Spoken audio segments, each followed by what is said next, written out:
আসসালামু আলাইকুম দর্শক। যে অন্তর্বর্তী সরকারকে এই ছাত্ররা বসিয়েছিল, আমরা দেখলাম 5 আগস্টের পর যখন ডক্টর ইউনূসকে সেই সুদূর ফ্রান্স থেকে এনে ক্ষমতার মসনদে বসালো ছাত্ররা, সেই ছাত্ররাই এখন তার বিরুদ্ধে কথা বলছে। কেন বলছে, কি কারণে কথা বলছে, সেই বিষয়গুলো থাকছে, কেন দূরত্বটা বাড়ছে, কেন পার্ট আলাদা হয়ে যাচ্ছে, সেই বিষয়গুলো আজকে তুলে ধরার চেষ্টা করব।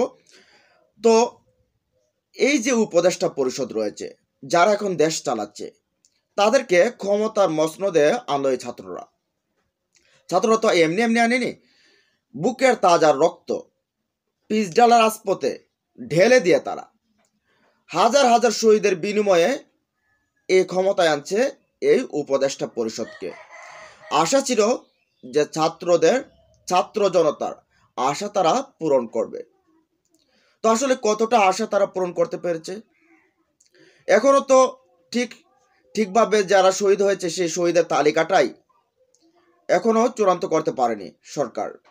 আহতদের উন্নত চিকিৎসার ক্ষেত্রে নিশ্চিত করতে পারেনি সরকার। তারপরে আরো যে ক্ষতিগ্রস্ত পরিবার হয়েছে তাদের ক্ষেত্রে কিন্তু একই অবস্থা। আমরা আইন শৃঙ্খলা ক্ষেত্রে যদি দেখি, পুলিশ এখনো ঠিকভাবে কাজ করছে না। তাহলে কি স্টেপ নেওয়া হচ্ছে? পুলিশ আসামিদেরকে ঠিকভাবে ধরছে না। সেনাবাহিনী মাঠে নেমে ব্যারাকে না গিয়ে তারা মাঠে 5 মাস ধরে মাঠে থাকতে হচ্ছে। এখন এই মুহূর্তে যখন একটা সংস্কারের দরকার, যখন এই যে 16 বছর 17 বছরে যখন একটা ফেসিবাদের কে ছুঁড়ে ফেলা দরকার, ফেসিবাদের যে সিস্টেম আছে সেটাকে যখন ছুঁড়ে ফেলা দরকার, সেই বিষয়গুলো নিয়ে যখন ছাত্র জনতা আবারও রাজপথে নামতে হচ্ছে, এটা আসলে দুঃখজনক।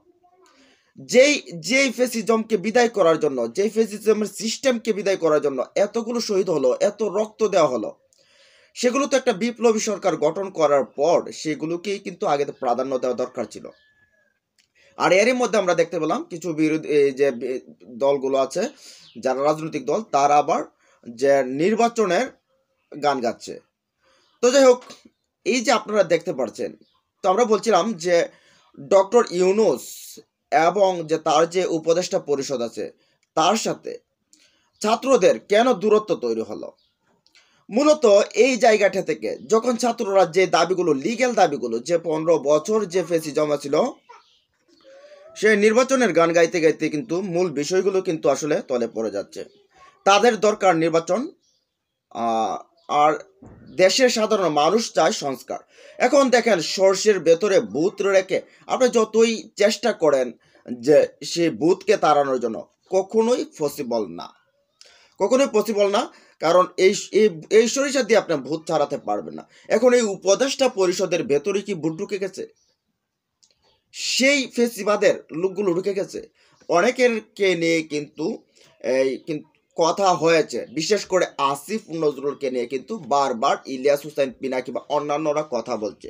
যাই হোক, তার বিষয়টা অনেকেই সন্দেহের চোখে দেখছেন। দেখলাম আব্দুল হান্নান মাসুদ যখন কথা বলছেন যে আসিফ নজরুলকে, তিনিও কিন্তু ঢুকেছিলেন যে তার কারণে আজকে এই অবস্থা, আইনশৃঙ্খলা পরিস্থিতির অবনতি, আমাদের যে সমন্বয়করা গুম হচ্ছে, খুন হচ্ছে, তার এই অলসতা বা তার বিভিন্ন কারণে দেখে তারা বলছে।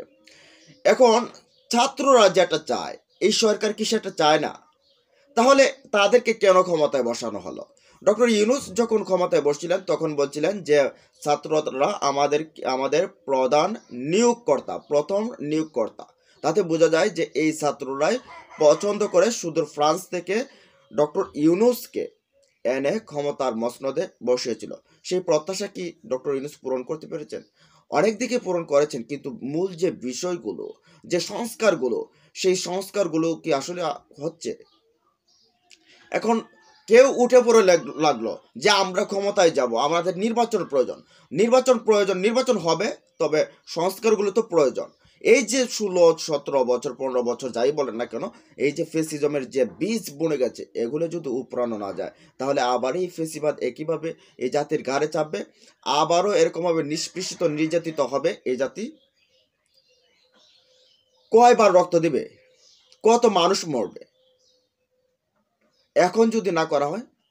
তো এই জায়গাটা থেকে আমার মনে হচ্ছে যে উপদেষ্টা কেউ না কেউ এখানে কোনো না কোনো উপদেষ্টারা এখানে কিছুটা হয়তো বা ডক্টর ইউনূসকে বিভ্রান্ত করছে, যার কারণে ডক্টর ইউনূস এবং ছাত্রদের মধ্যে যে একটা এই অবস্থা, এই যে যে কাছাকাছির অবস্থা ছিল সেই অবস্থাটা দূরে সরে গেছে।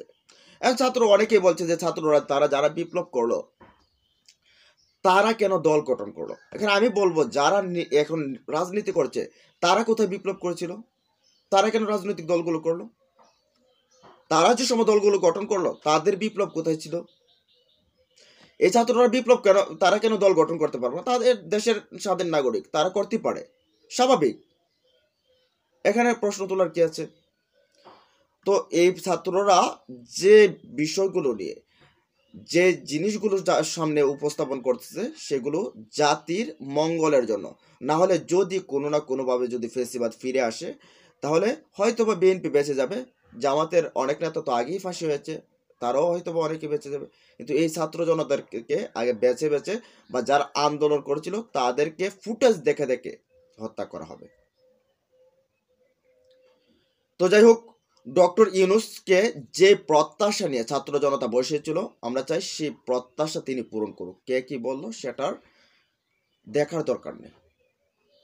দর্শক, এই বিষয়গুলো নিয়ে আপনাদের মতামত জানাবেন কমেন্ট বক্সে। ভালো থাকুন, সুস্থ থাকুন, আল্লাহ হাফেজ।